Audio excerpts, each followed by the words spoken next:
Hello students, today we start topic first, the making of nationalism in Europe. अब Europe में राष्ट्रवाद का एक जो उदय चाह रहे थे, किस टाइप से वो बनाना चाहते थे, कैसे निर्माण करना चाहते थे वो, तो उन्होंने क्या किया था, सबसे पहले first structure of European society, first उन्होंने यूरोपियन सोसाइटी का एक समाज का पूरा स्ट्रक्चर तैयार किया। सेकेंड लिबरल नेशनलिज्म, वो किस टाइप से फ्रीडम चाहते थे। थर्ड कंजर्वेटिज्म, रूढ़िवादिता जो चाहते थे। रिवॉल्यूशंस, जो वो क्रांति मतलब कि उसमें कैसे उन्होंने सुधार किया था, उदारवादिता और जो चाहते थे। तो फर्स्ट हम आज बात करेंगे, उससे पहले मैं बताना चाहती हूँ कि क्या था बच्चों, सबसे पहले ये द मेकिंग ऑफ, कैसे मतलब वो निर्माण करना चाहते थे। क्या होता था कि पहले जैसे जो जर्मनी है, इटली है, स्विट्जरलैंड है, आज हम उनको एक कंट्री के रूप में जानते हैं। पहले क्या होता था बच्चों की वो सारे हम लोग मतलब कि जो देखते थे कि वो सब एक साथ एक ग्रुप में थे या मिले हुए थे, कि सब है ना, सारे लोग है ना अलग अलग भाषा बोलते थे या अलग अलग जाति से उससे रिलेटेड थे, उस टाइप से जो मतलब अलग अलग टाइप से रहते थे। तो ये सारी चीजों को ये लोग हटा के कुछ सामूहिक पहचान लाना चाहते थे, कि जैसे मान लीजिए इंडिया है या ऑस्ट्रेलिया है या और भी कोई अदर कंट्री है, तो वो पूरा क्या है कि उनकी कोई ना कोई वहां पे पहचान है। तो ठीक ये लोग क्या चाहते थे कि यूरोप में भी एक ऐसा राष्ट्रवाद का निर्माण होना चाहिए, यूरोप यानी कि वहां की जो कंट्रीज थी उसमें। तो फर्स्ट मैं बात करूंगी structure of European society. First क्या था, aristocracy, peasantry and new middle classes. अब बच्चों ये क्या था कि एरिस्टोक्रेसी जो थे ये सबसे हायर लेवल के जो बिलोंगिंग पीपल थे, इनकी पॉपुलेशन तो बहुत कम थी, लेस पॉपुलेशन, इनकी पॉपुलेशन कम थी। हाई क्लास डोमिनेटिंग पीपल, लेकिन इन लोगों के पास में बहुत सारे लैंडलॉर्ड्स थे, बहुत सारी जमीन वगैरह, और इनके पास में सारे राइट्स थे। किस टाइप के, कि कहीं शादी में जाना है या जमीन की प्रिविलेज सुविधा बर्थ से ही इनके पास में बहुत सारी होती थी, एरिस्टोक्रेसी जो थे। फिर है पेजेंट्री, जो किसान वगैरह थे उनकी पॉपुलेशन ज्यादा थी, लेकिन सबसे लो क्लास पीपल, सबसे लोअर पीपल के ये लोग जो माने जाते थे लैंडलेस, इनके पास में भूमि वगैरह बहुत ही कम थी, मतलब कोई जमीन वगैरह नहीं थी। टनेट्स, टनेट्स का मतलब होता है कि वो तानाशाही, मतलब कि वो लोग उनपे राज करते थे। कौन, जो है ना एरिस्टोक्रेसी कह सकते हैं, या जो हायर क्लासेस के जो लोग थे वो हैड नो राइट्स, उनके पास में कोई भी राइट्स नहीं था। इस टाइप से ये लोग बहुत ही लो क्लासेस के पीपल माने जाते थे। तो इनको देखकर जो न्यू मिडिल क्लासेस के जो लोग थे, जिसमें आ गए एजुकेटेड पॉपुलेशन, मतलब कि सबसे ज्यादा जो शिक्षित वर्ग जो था वो इसमें सम्मिलित हुए थे, शामिल हुए थे। जैसे एग्जाम्पल डॉक्टर, टीचर, इंडस्ट्रियलाइज जो थे वो सारे इसमें बिलोंगिंग हुए। क्यों हुए, क्योंकि ये क्या चाहते थे, एक नया हम लोग मतलब एक नेशनलिज्म, यूरोप के अंदर एक नए राष्ट्रवाद का निर्माण किया जाए। और इनकी क्या डिमांडेड थी, लिबरल नेशनलिज्म की, यहाँ पे एक फ्री राष्ट्रवाद होना चाहिए, जो राष्ट्रीय वहां की जो फीलिंग्स है वो एक फ्री होनी चाहिए। तो इस टाइप से जो ये लोग चाहते थे कि किस टाइप से उसका स्ट्रक्चर तैयार किया जाए, तो वो है ना ये सारी चीजों को वो लोग कंटिन्यू कर रहे थे। तो उसके लिए उन्होंने क्या किया, नेशनलाइज में सबसे पहले वो क्या लाना चाहते थे कि है ना हम लोग वहां पे फ्री होने चाहिए। लिबरल का मतलब होता है फ्री। तो फर्स्ट क्या चाहते थे, इंडिविजुअल फ्रीडम, की सबको समान रूप से, व्यक्तित्व रूप से आजादी हो। इक्वालिटी बिफोर द लॉ, कानून सबके लिए समान हो। गवर्नमेंट विथ पीपल एग्रीमेंट, और जो सरकार के द्वारा एग्रीमेंट साइन किया हुआ, मतलब कि क्या होता है कि जैसे किसी के पास में कोई जमीन वगैरह है, अब उस पे किसकी अथॉरिटी होनी चाहिए, मतलब गवर्नमेंट का साइन, सरकार के द्वारा अथॉरिटी होनी चाहिए। फिर एंड ऑफ ऑटोक्रेसी, ऑटोक्रेसी जिसकी मैंने बात, जो है ना सबसे बड़े जो जिसको हम कह सकते हैं जैसे क्लर्जी वगैरह और जो थे ना नोबिलिटी, बड़े बड़े जो लोग थे, उन सब का एंड होना चाहिए।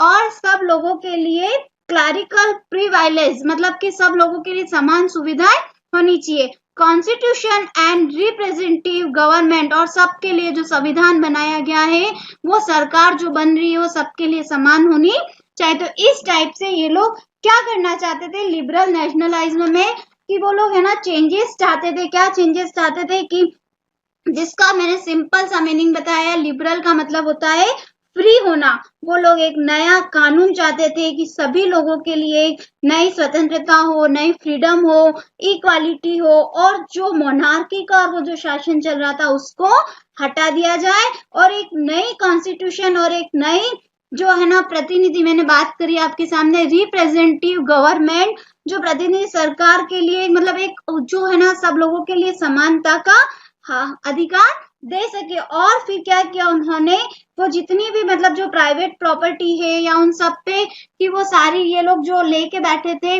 उन सारी चीजों को एंड किया गया था। तो इस टाइप से उन्होंने इसकी शुरुआत करी थी। फिर है जॉल्वरिन।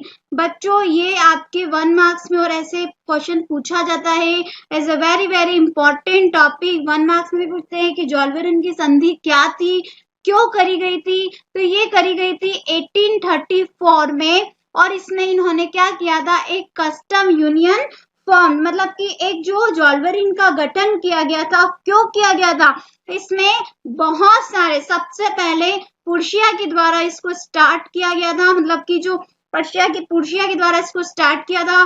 Many other German state join late, और बहुत सारी जर्मन के जो स्टेट्स थे उन सब ने इसको ज्वाइन किया था। लेकिन इसका मेन जो टारगेट था वो ये लोग क्या चाहते थे, उसके अंदर जो जॉल्वेरिन की जो संधि कर रही थी उसमें इनका जो मेन जो टारगेट था वो क्या लाना चाहते थे ये लोग, उसमें अब क्या क्या चेंजेस लाना चाहते थे बच्चों। तो उसमें द अबॉलिश टैरिफ बैरियर, अब ये tariff barrier, the abolish 28 currencies out of 30 during Napoleon rule, only man with property were allowed to vote. अब इसके अंदर जो जॉल्वेरिन की जो संधि हुई थी उसका मेन जो टारगेट था कि वो संधि क्यों करी गई थी, तो वो क्या चाहते थे कि जितनी भी टैरिफ जो बाधाएं जो इनके पास में आती थी उन सबको अबॉलिश किया जाए।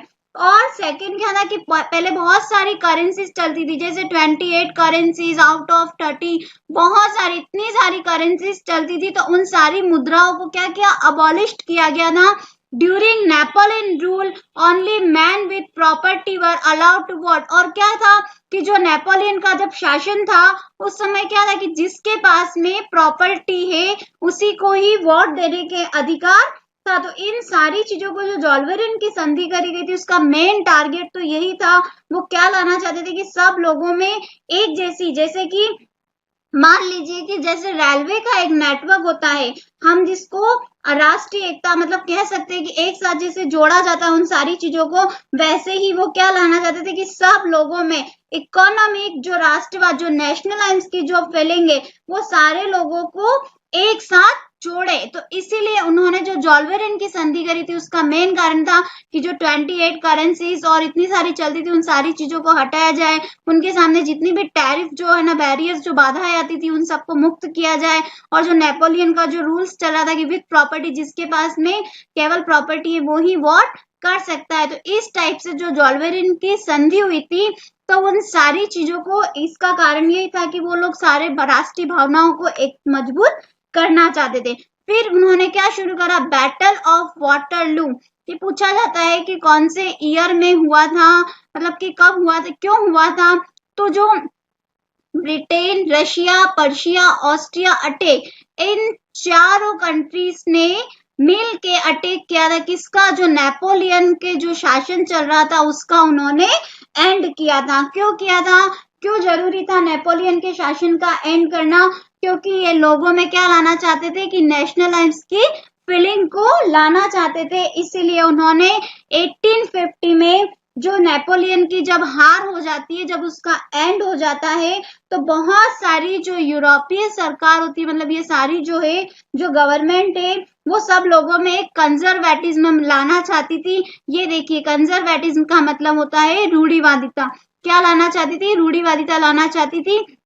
European government wanted to preserve the traditional institution and society in France. वो क्या लाना चाहती थी, जितनी भी यूरोपीय सरकार थी वो सब में कंजर्वेटिज्म लाना चाहती थी, ताकि लोग मानने लग जाए कि जितनी भी बड़ी बड़ी जैसे चर्च वगैरह है, मोनार्की है, या और भी जो सोशल जो प्राइवेट जो प्रॉपर्टीज वगैरह है वो सारी सुरक्षित, मतलब कि सुरक्षित हो जाए, एक नए ट्रेडिशनल इंस्टीट्यूशन की स्थापना हो। They result to treaty of Vienna, इसीलिए उन्होंने एक संधि को साइन किया था।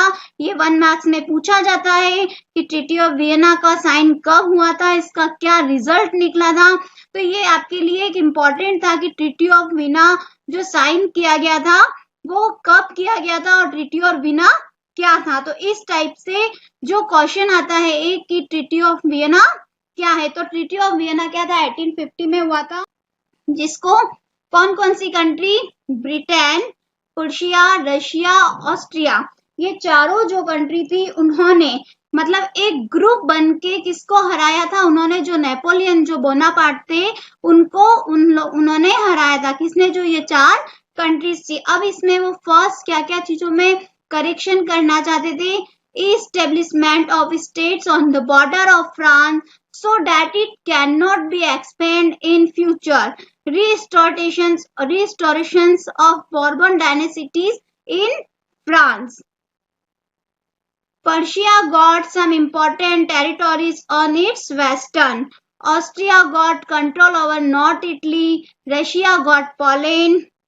Confederations of 39 states which had been set up by Napoleon was left untouched. अब इनमें वो क्या करना चाहते थे, तो उन्होंने एक जो यूरोप के लिए एक मतलब कि एक जो हम कह सकते हैं कि एक समझौता किया था, वो क्या बनाना चाहते थे, वो इसलिए वियना से मिले थे क्योंकि उन्होंने वो संधि करी ताकि जो नेपोलियन के समय जो बहुत सारे जो परिवर्तन हुए थे, जैसे बॉर्बन फैमिली को हटा दिया गया था, ये देखिए रिस्टोरेशंस ऑफ बॉर्बन डायनेसिटीज इन फ्रांस, जिसके बारे में हमने पढ़ा था, लुई 16 का जो था उसको हटा दिया गया।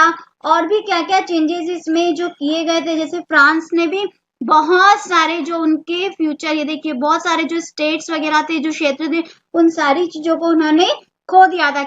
जो किसके अधीन थे, जो नेपोलियन के अधीन थे, उन सारी चीजों को हटा दिया था। और क्या किया था, पर्शिया गॉट सम इम्पोर्टेंट, सबसे ज्यादा इम्पोर्टेंट क्या था कि जो इसके अधीन में थी, वेस्टर्न के जो पार्ट्स थे वो सारे किसको दे दिए गए थे, जो पर्शिया था, जो कंट्रीज थे उसमें उसको सारी चीजों को दे दिया गया था। और क्या किया गया था कि Austria got control over north Italy, और जितनी भी मतलब ऑस्ट्रिया की जो मतलब हम कह सकते हैं कि उत्तरी जो इटली का जो भाग था वो नियंत्रण कर लिया गया था, वो ऑस्ट्रिया के अंडर में दे दिया था। रशिया गॉट पोलैंड, और क्या किया गया था, रूस को भी एक पोलैंड का हिस्सा दे दिया गया था।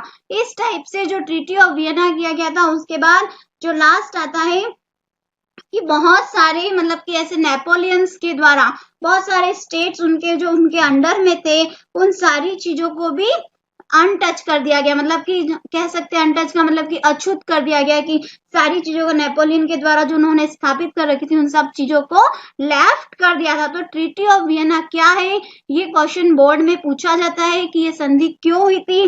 तो इसमें इन चारों कंट्रीज ने मिलके नेपोलियन बोनापार्ट जो था उसको हराया था, और जो उसके द्वारा जो बहुत सारे चीजों को जो जहाँ पे उसने अपना क्षेत्र स्थापित कर रखा था उन सारी चीजों को वहां से हटा दिया गया था। तो इस टाइप से रोका गया था। फोर्थ है रिवॉल्यूशंस।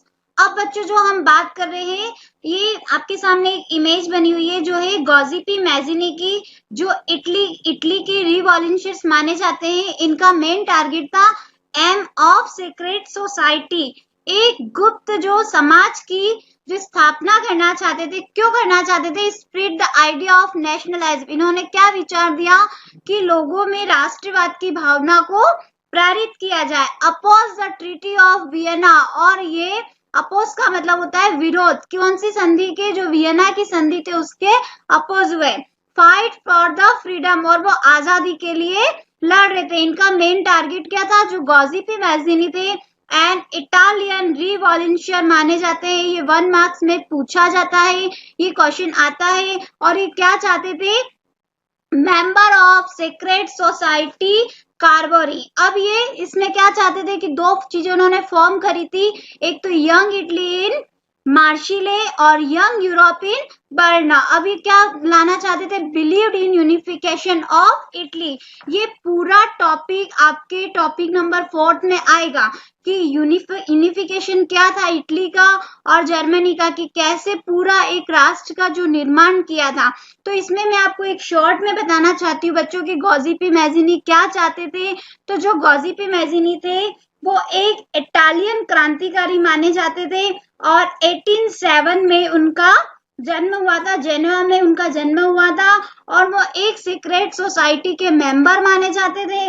और बच्चों वो क्या लाना चाहते थे? उन्होंने दो सोसाइटी का, यंग इटलियन मार्शिले और यंग यूरोपियन बर्न, ये दोनों का उन्होंने उसको दो समाज को चुना था। उन्होंने क्यों चुना था? उनका ही मानना था, गॉज़ीपी मैज़िनी का ये मानना था कि ईश्वर ने, जब गॉड ने ही पूरे राष्ट्र को एक जो अलग अलग जो मतलब कि एक मानव जाति को अपन कह सकते हैं कि उनको एक जोड़ने का जो इरादा मजबूत किया है, तो क्यों नहीं हम लोग भी बहुत सारे जो छोटे छोटे राज्य हैं उन सबको मिला के और एक राष्ट्र का हम निर्माण कर सकते हैं। तो इस टाइप से, और वो चाहते थे कि अगर ऐसा होता है जैसे जर्मनी है, फ्रांस है, स्विट्जरलैंड है, पोलैंड है, ये सारे हम लोग जितने भी सीक्रेट जो सोसाइटी है उन सबको अगर मतलब जोड़ा जाए तो आगे जाके मतलब अलग अलग जो एक गणराज्य हो सकता है, वो अलग अलग जो एक सोसाइटी का निर्माण कर सकते हैं। तो इनका ये मानना था कि इसको मजबूत करने के लिए अगर इन सबको जोड़ना है तो हम लोगों को जो ये रिवॉल्यूशन, कंजर्वेटिज्म, ये स्टैच्यूज ऑफ नेशनलाइज, इन सारी चीजों को एक साथ जोड़ना होगा। इसीलिए उन्होंने, और इसमें जोड़ने के लिए सबसे मैंने फर्स्ट में बात करी थी कि जो मिडिल क्लास के लोग थे, जो एजुकेटेड पीपल थे, उनका सबसे बड़ा कंट्रीब्यूशन माना जाता है कि कैसे उन लोगों ने इसमें अपना कंट्रीब्यूशन दे के वो लोग आगे बढ़े थे। तो इस टाइप से हम लोग इस पूरे टॉपिक को, ये पूरा टॉपिक आगे भी आपके टॉपिक 4 में कवर होगा।